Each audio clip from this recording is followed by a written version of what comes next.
আপনার বাড়িতে যাওয়ার একমাত্র রাস্তা যদি প্রতিবেশী বন্ধ করে দেয় তাহলে কি করবেন?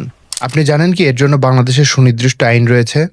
আজকের ভিডিওতে আলোচনা করব প্রতিবেশী যদি আপনার বাড়িতে যাওয়ার রাস্তা হঠাৎ করে বন্ধ করে দেয় তাহলে সেই অধিকার কিভাবে আইনগতভাবে প্রতিষ্ঠা করবেন। যাদের প্রতিবেশী রাস্তা নিয়ে সমস্যা করছে তারা ভিডিওটা শেয়ার করে রাখুন, কাজে লাগবে।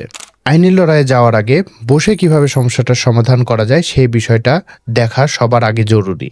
প্রতিবেশীর সঙ্গে সরাসরি কথা বলুন, যদি কাজ না হয় স্থানীয় চেয়ারম্যান অথবা মেম্বারের মাধ্যমে সমাধানের চেষ্টা করুন। এছাড়া এলাকার গণ্যমান্য ব্যক্তিদের নিয়ে বসেও সমাধানের চেষ্টা করতে পারেন।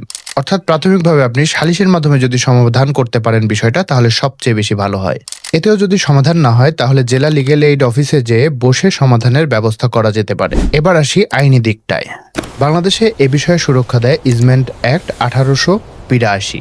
এই আইনের 13 ধারা অনুযায়ী কারো বাড়ি যদি এমনভাবে অবস্থিত হয় যে প্রতিবেশীর জায়গা ব্যবহার না করে মূল রাস্তায় পৌঁছানো কোনোভাবেই সম্ভব না, তাহলে সেই রাস্তা ব্যবহারের অনুমতি এই আইন দেয়। একে বলা হয় ইজমেন্ট অফ নেসেসিটি বা আবশ্যক পথাধিকার। এই অধিকার আইনের মাধ্যমে বলবৎ করা যায়। আর জমি কেনার সময় যদি এমন চুক্তি থাকে যে একটা রাস্তার ব্যবস্থা করতে হবে, তাহলে বলা হয় ইজমেন্ট অফ গ্র্যান্ট, যার মাধ্যমে আপনার রাস্তার অধিকার নিশ্চিত করা যায়। আলোচনায় যদি কাজ না হয় পরের ধাপ হলো আইনি ব্যবস্থা গ্রহণ করা।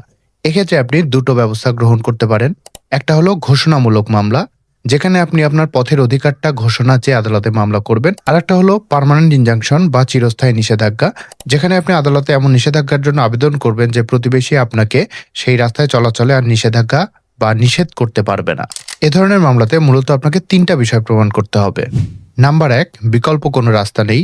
নাম্বার 2, প্রতিবেশীর জমি ছাড়া বাস্তবসম্মত কোনো রাস্তা নেই আপনার জমিতে যাওয়ার জন্য বা বাসাতে যাওয়ার জন্য। নাম্বার 3, প্রতিবেশী ইচ্ছাকৃতভাবে আপনার রাস্তা বন্ধ করে রেখেছেন। প্রয়োজনে আদালত সরেজমিনে তদন্তের জন্য কমিশনও প্রেরণ করতে পারেন। জরুরি অবস্থা ঠেকানোর জন্য টেম্পোরারি ইনজাংশন বা অস্থায়ী নিষেধাজ্ঞাও চাওয়া যেতে পারে। ধরুন বহু বছর যাবত আপনার বাসাতে যাওয়ার জন্য একটা রাস্তা ব্যবহার করে আসছেন, হঠাৎ করে সেই রাস্তাটা বন্ধ করে দেওয়া হলো।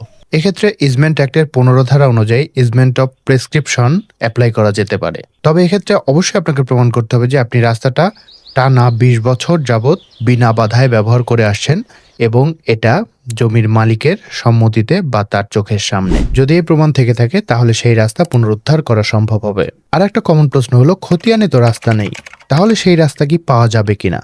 হ্যাঁ, অবশ্যই পাওয়া যাবে। খতিয়ানে রাস্তা না থাকলেও আদালত প্রয়োজন অনুযায়ী ইজমেন্ট অফ নেসেসিটি অনুযায়ী রাস্তার ঘোষণা করতে পারে বা রাস্তা প্রদান করতে পারে।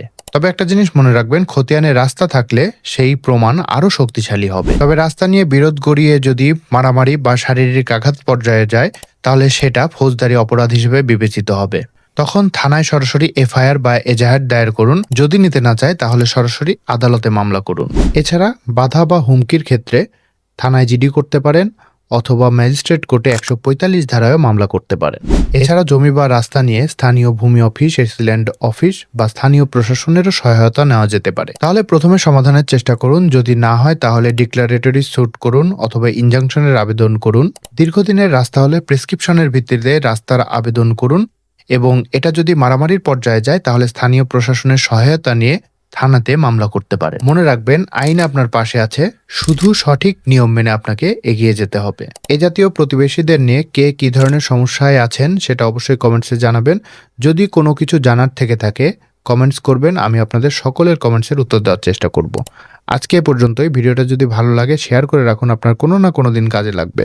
পরবর্তীতে দেখা হবে নতুন কোনো বিষয় নিয়ে। সে পর্যন্ত ভালো থাকুন, সুস্থ থাকুন এবং সচেতন থাকুন আপনার অধিকার সম্পর্কে।